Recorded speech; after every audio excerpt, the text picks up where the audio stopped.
aware of the situation. So Moscow 5 currently the stronger of the two, but still 1k gold, very, very tight. I just look at the item differential, though. Darien getting really farmed here. Warmog's armor already at 15 minutes compared to just a health crystal. And Darien, the farm man, getting in trouble. Can they take him down? They're caught out. It's going to be a 3-man dive. They should be able to top it off, and they will do. Ocelot gets in there, and they had enough damage to take him down. That's good, because that actually ended up, I think he had a killing spree on there. He was 4-2-0. I think they may well have picked up a chunk of gold for that one, Ocelot. And SK staying in this game. I'd have to say this is probably the closest match both these teams have played all day. Very neck and neck, and what was an expected finals turns out to be looking like a very good third-place game. I'm just wondering how M5 is going to convert, because they look a lot more comfortable running with the Zilean. You can see that it really enables them to make a lot of these plays. But they still got to transition. Looks like he wanted to go aggressive there. Every time they have a trade, it seems in this bottom lane, Ghostly Pepper's coming out on top with Genja. He's been the person that's been aggressive. Let's have a look towards the middle lane. I can see there's a tit-a-tat, but they've just going to both back off there. There's Crescent Strikes. If they land, I feel he's going to go for it, but instead, the crowd gets pumped. I don't even know what they're getting pumped about. I can't see what it is. Oh, they're excited about venue, something. Maybe. I don't know. Oh, 100,000 viewers. That's very what they're nice. excited about. That is very nice. So thank you very much, you guys that are tuning in. And go and tell your friend who were tuning in as well, because he's not watching it right now. He's playing the solo queue game, and he's just losing out. Oh, Ghostly Pepper. Oh, well out of position there. Puts the crescendo down. The rest of the team turn around. They could get on towards Candy Panda. Nif tries to defend the damage, and they do have to use the Lulu ultimate there. And Diamond Prox was coming around the side. Didn't manage to get in position. No, he's going to start leashing out Dragon. He's got to be careful. It's not up yet. It's going to be in a moment, but you can see there's wards in place. Also, Aranea they're still down there. And they're going to be very cautious about their play. Still very tight between these two teams. Just 1k difference. The timing not quite right for that. If they wanted to make a harassment before a Dragon play, I actually don't realize the exact time on the Dragon. Maybe he was just wandering in the lane, because Nif and Candy Meta will make it cleanly back. Yeah, that Dragon's not coming up for a little bit yet, I have to say. Darien trying to farm off in the top lane, and unfortunately for M5, they haven't been able to take any of these extra turrets down, but they're still pulling ahead, which kind of shows how well they're doing in these lanes. And just check out the ward placement that actually Kevin just put down in that top lane. He's actually warded up just at the back of the Reds, and then at the Tribush, so he's completely covering off, basically for the fact he's going to keep split pushing. Kevin? Yeah, looks like sorry, I was. Looks like he has. You nod doesn't really help out much when you've got to talk. Bottom lane is going to go down, so there we see. Meanwhile, in the mid lane, you can see that Darien's going to try and shove that one. Diamond Prox is collapsing in, and got Alex coming down the side as well. They're both going to walk through these wards, so there's not really going to be a collapse. Now it is going to be the Dragon spawning, but SK are very much in position for this one. We could see a very big 5v5 here, because both teams seem to be fairly ready to fight. All the ultimates are up except for Crescendo and the Lulu ultimate, so supports are down. This Dragon going down a lot faster than the last one, and M5 seems a lot more confident. They could force right off this. They could force straight in. They do see Diamond Prox going in there. They're going to get towards Aranea. Aranea does impale on towards Diamond Prox. Gets away. The bomb is going to finish him off, though. Diamond Prox actually saved. Kicked out of it. He has got the Zilean ultimate. The Zilean ultimate may run out in a minute. They're not going to drop off. They do manage to just get the goal. The Dragon away. Genja manages to pick down Ocelot. Oh, the damage coming across everyone. Kevin very low. Lulu ultimate. Genja goes aggressive. Manages to Valkyrie in towards the damage. He's on Kevin. Kevin's trying to fight his way out of it, but Genja's going to pick up the kill. Going to chase on towards Nif. Nif should have escaped here. They're now going to collapse in towards the middle here. Candy Panda's got to be careful, because Alex is in the race. He looks like he's ready to flash through here. He has got flash available. Instead, Darien's already left. Alex is like, come on, guys. We wanted to kill him here. Instead, he's just going to speed in there, clear out the waves. And, well, Genja steals the red. So 3-4-0, and able to pick up the Dragon off of that as well. Sorry, 3-for-1 was that actual trade.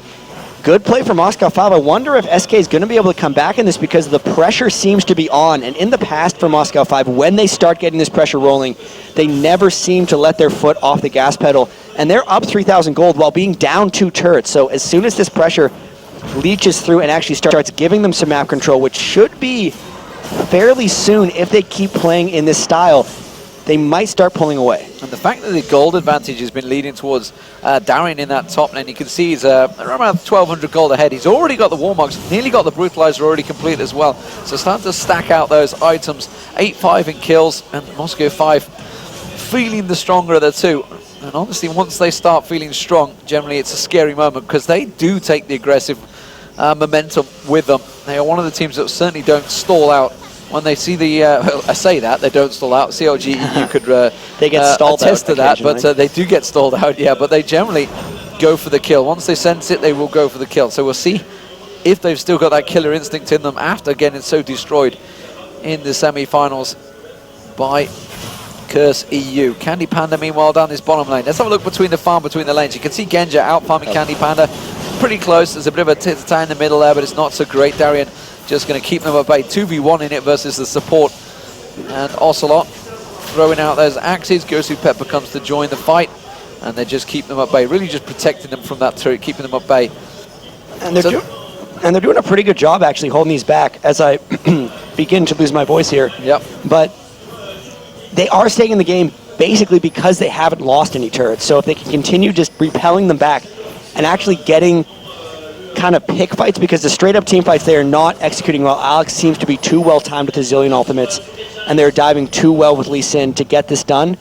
But if they can kind of just push and keep the pressure up and avoid the team fights and get skirmishes, that's kind of what SK is going to have to do. So Genja returning to lane. Looks like Moscow 5 kind of want to farm this one out. Top lane, they're going to close on towards Darien. Darien without a tower. If we can look at the top lane, please. You can see Skarner coming around there, and you can see Kevin also with him. He's got his ultimate up and his teleport, so if he needed to, he could pop his ult and TP out of there.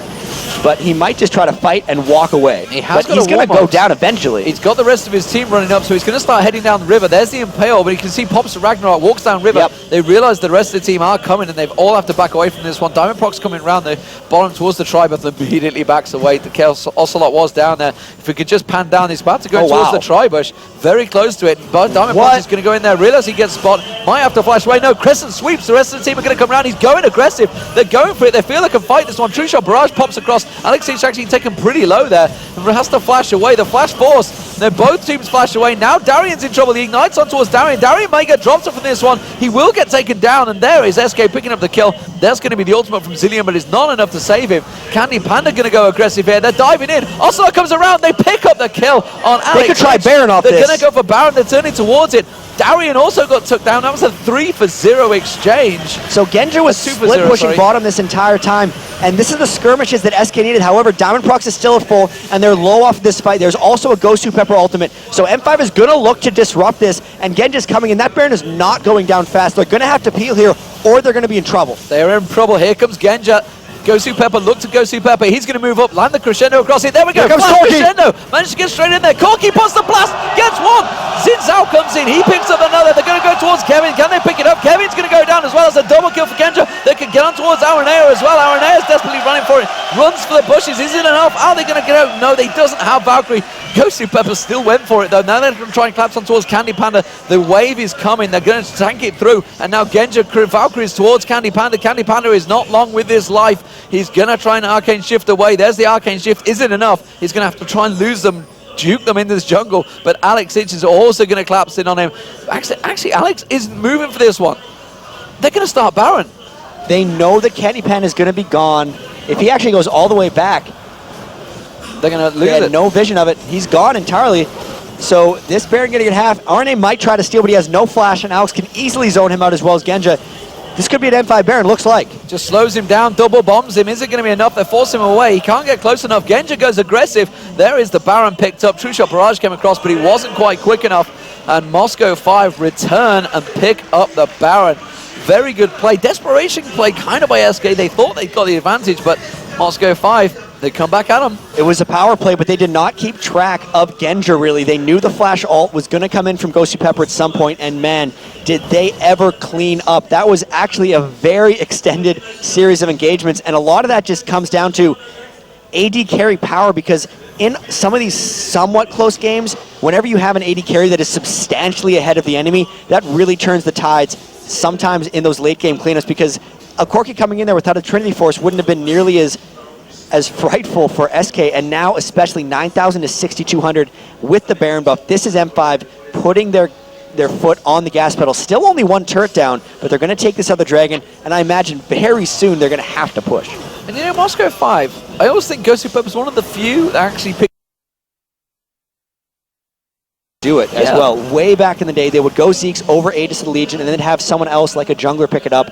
And they were really, like, we keep talking about how much M5 has actually shaped the game that goes today, because now everyone kind of gets a couple aura items early because they know the power. They get the Zeke's Heralds on supports, but Moscow 5 started all of this, and they're back to their comfort zone right here with the Zilean pick, with Gosu Pepper on Sona. That is by far his favorite support. Diamond's got his Lee Sin, which is seemingly his fallback if he does. Sorry, he got his Xin Zhao, which is his fallback if he doesn't get Lee Sin. And they seem to be rolling right here. Gonna push down mid. Alex is currently picking up blue, so it's a 4v5 in the middle at the moment. Alex is starting to head up the river, so if he shows himself down the bottom, SK might think they can get a bit of advantage. Bearing in mind, Moscow 5 still have that Baron on them, so they've got to be careful. They're just trying to keep them off this middle turret. Genji's going to head towards the top. He's going to pick up red, so pretty much a standoff at the moment. If we could change the gold back to the items, Jack, let's see how things are switching between these at the moment. It's an 8k gold difference that's built very quickly. Yeah, and on top of that, it's one of those things, we just talked about it. Aegis and Zeke's Herald, they have both of them, and SK has none of them. With the Baron buff and all that health regen, makes it even bigger. And then what Darian has done is he's pretty much built the two best possible items after Warmogs. Warmogs gives you flat health. You want more effective health, so what's he done?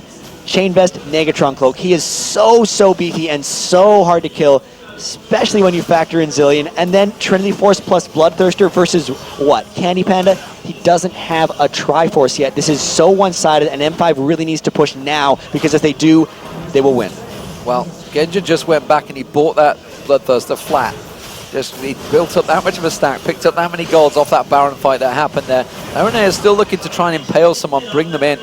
Safeguard from Kevin, trying to stop that bomb damage, doing as much as possible, but Alex is just wiping out the waves. Now Genji comes in, they're going to have the poke to follow it through. You can see Diamond Prox looking, edging to get around the back there and get the crescent sweep. Yep, he really wants to initiate. He's done a really good job splitting their team in a lot of these fights. The Dragon fight they won is because he split RNA into them and they took him down. He wants to do exactly the same thing, and it might come here unless SK backs off. He's actually put the ward around the back there, trying to get the vision. He wants to. He really wants to go for this, and they are well aware of it. They're actually just going to back away from it. He goes in. He went on towards Candy Panda. Candy Panda very quick to react, and Arcane shift away from that one.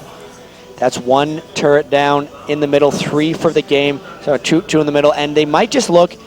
They really brute forced that turret down. They'd probably be strong enough to take it clean through the inhibitor, but I wouldn't be surprised if they went around the other side. And Baron is dying. They have about 10 or 15 seconds of it left, so if they want to push, they'd want to try to get turret down on this wave. They might go for it. There we go. They're going to see if they get anything on it before the Baron goes down. Darian trying to force something. A lot of damage going towards him. They tried to get in the impale, but Aranea might drop from that boat. Had to use the Lulu ultimate to save him off there, and you can see Moscow 5 continuing to wipe out those waves, get the poke on. They even leveled up off of that little push there. And looking at the levels across the board, you can see actually Alex Itz one level ahead. Jungler, though, big difference there. Diamond Prox 4 levels over Aranea right now. And this is, a lot of it had to do with lane swaps, a lot of it had to do with Dragon, and a lot of it has to do with Zilean's passive as well. Really just taking advantage. The Baron's down, and they might try a fight here because they know RNA's flash is down. Here's a fight. They're going straight into it. Crescendo manages to hit across the board. They do manage to move forward, try and pull them in as much as possible, but the damage is still output in there, and Darian picks up a double, goes on towards Nif. Wow. Can they finish him off, though? Darian wants to get the triple here. He's going in for it. One more hit will finish him off. No, the axe landed, but it didn't finish him down. And they do manage to back away. Genji also with 3-level advantage over. Oh, they managed to flash and get the bomb down. The turret goes down as well. It was Corki that picked it up. That's so game. Genji, that's got to be game. It's going to be GG surely. Gosu Pepper picks up the inhibitor, but well, Moscow 5 coming out strong here. 29 minutes gone, 30 minutes into this match. They do manage to take the first game against SK Gaming. The question is now, will SK go on another big tilt? Will they go in on themselves? Will they have something to say about this, some way to react, Jack? It's going to be tough for them because we know them so well, and it's so hard for them to come back. Moscow 5 seems to be back